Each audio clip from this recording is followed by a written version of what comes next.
We are talking Pumpkinhead, Ashes to Ashes from 2006. This one directed by Jake West. And this one stars Doug Bradley from Hellraiser fame and Lance Henriksen. Wait a minute, didn't Lance Henriksen die in the original movie? Yes, he did. We'll explain a little bit about that in a minute. So unlike the second movie, this is actually a direct sequel to the original and kind of takes place in real time. The difference between the two films, which I think is about 18 years, I believe. So there's kind of that real life difference between these two films story-wise. Now, this was actually a made-for-TV movie on the Sci-Fi Channel. Lance Henriksen famously disowned this movie and doesn't like it. What's the story? So, this focuses on this kind of crematorium, which has been, for some reason, not cremating the bodies and instead ditching them out just in the woods somewhere or in a kind of a shed. It appears that they've been harvesting organs. Don't know how they harvest organs from people who are due to be buried, but that's what they're going with.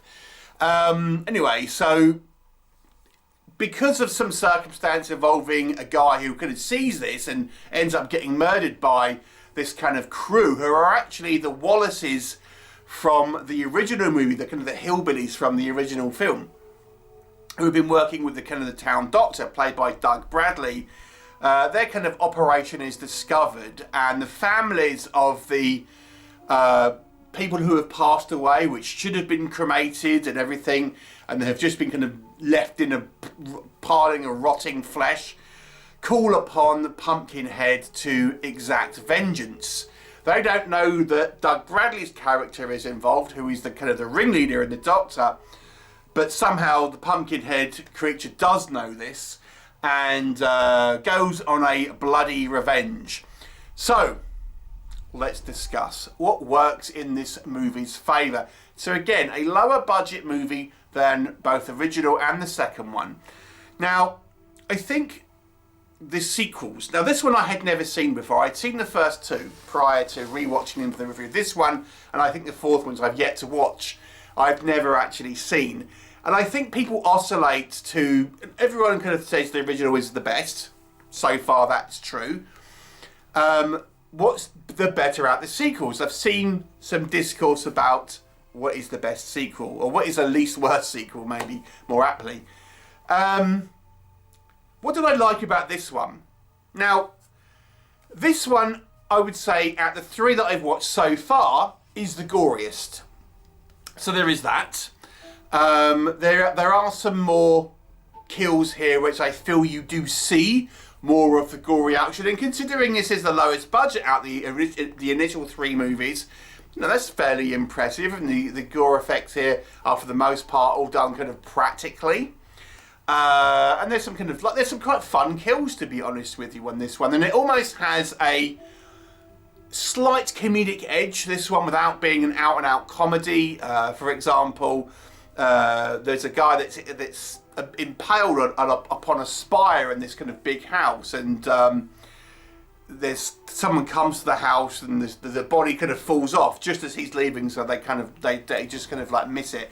So there's some kind of like comedy elements like that, without being an out and out comedy. So it's a little gorier. It's maybe a little kind of like funny without being a full-on comedy. I think Doug Bradley makes for quite a fun and interesting human villain. I think certainly the best at the three movies that I've watched so far. The most kind of charismatic human villain, so to speak. This kind of doctor who is, you know, relatively kind of clever and figures out that the way to defeat Pumpkinhead is actually to kill the people that have summoned it, which we'll come on to again in just a second. But I think Doug Bradley actually is quite a charismatic actor and stuff. Obviously known for Pinhead in the Hellraiser films, and it's true here. And he's somewhat of a scientific man who is been helping the town as a doctor. So they do have a little bit of nuance there, but maybe they could have lent into that a little more, if I'm honest. But, you know, he comes across as a learned man, and as such tries to think scientifically about how to defeat Pumpkinhead. Now, one of the interesting story elements here is that we have 4 people that this time go to see the witch to get Pumpkinhead resurrected. And as such, there is, you know, kind of 4 protagonists almost. But the focus is really on the antagonist. The protagonists really don't get a huge amount of screen time. And the story follows the antagonist, Doug Bradley and his kind of crew, more so than the protagonist, which I found kind of an interesting choice here. And really our protagonists don't get a huge amount of character work, really, are following the antagonists, really. The other thing I quite liked about this story, and I mean, admittedly the story isn't miles different from like the original film, but there is an interesting element here where we have these 4 people that call upon Pumpkinhead, and then Doug Bradley figures out the way to defeat Pumpkinhead is to kill these 4 people who have summoned Pumpkinhead. So we've got Pumpkinhead tracking and killing down the bad guys tracking down and hunting the protagonists who have summoned Pumpkinhead to try, and you know, they think that they kill the protagonists, it will stop Pumpkinhead. And at some point the protagonists become aware of this and then trying to ultimately defend themselves against these antagonists. So it's kind of like a cat and mouse game of all these kind of players really shuffling around the board and trying to kind of like somewhat outwit each other to ultimately, you know, get the upper hand. So I found that situation pretty interesting. With this one as well, I think the Pumpkinhead creature ends up doing a little bit more collateral damage than he has done in the previous 2 films here. You know, I have some questions about it, but yeah, he ends up kind of attacking a few other people who just seem to be in the way. So again, that adds to the kind of the body count. So what about Pumpkinhead? What can we say about this one compared to the first 2 films? King of the Hill still was the original. That was a much higher budget movie, and it obviously had Stan Winston at the helm of that one. So you'd expect that one to be the best.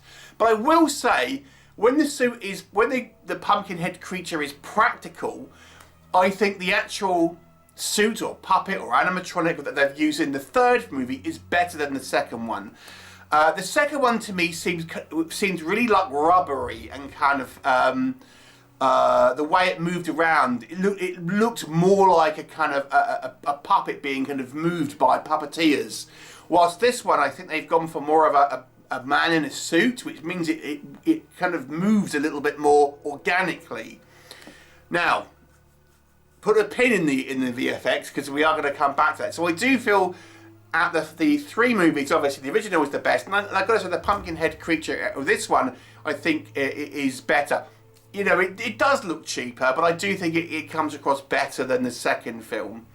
To be quite honest with you. Lance Henriksen kind of pops up, but he's kind of more of just like a hallucination that one of the characters, who is actually a character from the original movie back in this one, played by a different actor. He's kind of seeing Lance Henriksen's kind of character as kind of like, you know, sort of giving him some forewarning and things like this. But we also do see him in the metamorphosis scene where this witch is kind of transforming the kind of like the emaciated body of the of Lance Henriksen character from the first film, transforming him into Pumpkinhead, and we sort of see him appear briefly in the real world for just a couple of seconds. So, you know, for a TV movie, I've got to say I kind of found this quite an engaging kind of plot because of the kind of the moving pieces. I kind of quite liked it, I have to say. And, you know, we have all these kind of bodies that have been left out and kind of, for some reason, and I'm going to come on to this again in a minute, the staff of this crematorium are just dumping these bodies, and there's dozens of them, and it looks pretty gross. And there's a scene at the beginning where someone's like hiding in all these rotting corpses, and it's, you know, it's pretty gruesome, I've got to say. So, you know, in that respect, I kind of quite like some of the aesthetics here, and it's gone back to a little bit more of a gothic look from the first film, although it can't quite manage the ambience of the first film, but probably better than the second. Now, where does this movie fall down? Let me get the obvious thing out of the way, and I suspect by far and away the biggest criticism here. I like Pumpkinhead when he's practical better than the second film, but they have discovered CGI at this point, and this movie employs CGI scenes where we have, you know, the Pumpkinhead creature doing more acrobatic stuff, more kind of like scaling walls or what have you. And boy, this is some really bad CGI. It is laughable. I can imagine this would have been laughable in 2006, let alone in 2025 when I'm reviewing this. It is some truly terrible CGI. Some of the worst I've seen, to be honest with you. And boy, I've seen a lot of cheap CGI monster films. Yeah, really bad. Now, I would say if you're kind of looking at Pumpkinhead's screen time, it's like 85% practical man in a suit. But the 15% where it's CGI, it is piss poor, my friends. Piss poor. So that, I suspect, will be the main critique with this movie. And it's a fair critique, because it's bad. What else? Okay, I've got to say, although I quite enjoyed the story here, and I was somewhat engaged in the characters, they're set up really like, I didn't really understand what they were going for, I must admit. So we have this crematorium, which is for some reason not cremating bodies. And they're just dumping them or piling them up in the barn. I mean, surely the smell would be like a giveaway, but why? Why are they doing that?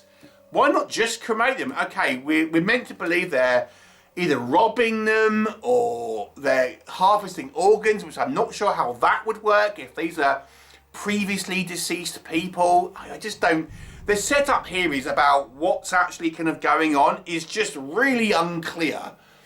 And, you know, it's like, I don't get what the movie is trying to set up here. It's so like just, you know, they're doing something with these bodies and it ain't good. And the family's upset about it, understandably, but what is it they're actually doing? Don't know.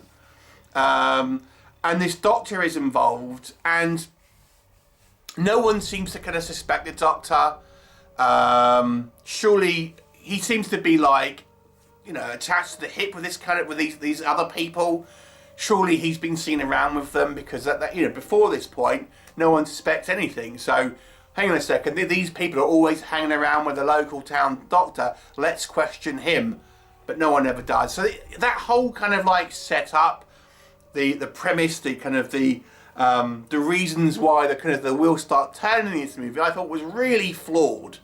You know, some of the aesthetic choices, I say, like all these corpses and stuff, were pretty you know, memorable, but the actual story-wise, really bad job, I've got to say, really bad job.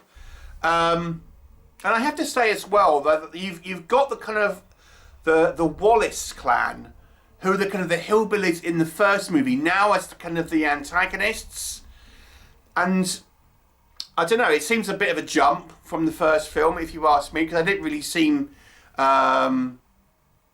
they just seem to be like out in the woods, really not kind of like doing like weird stuff with bodies at this point.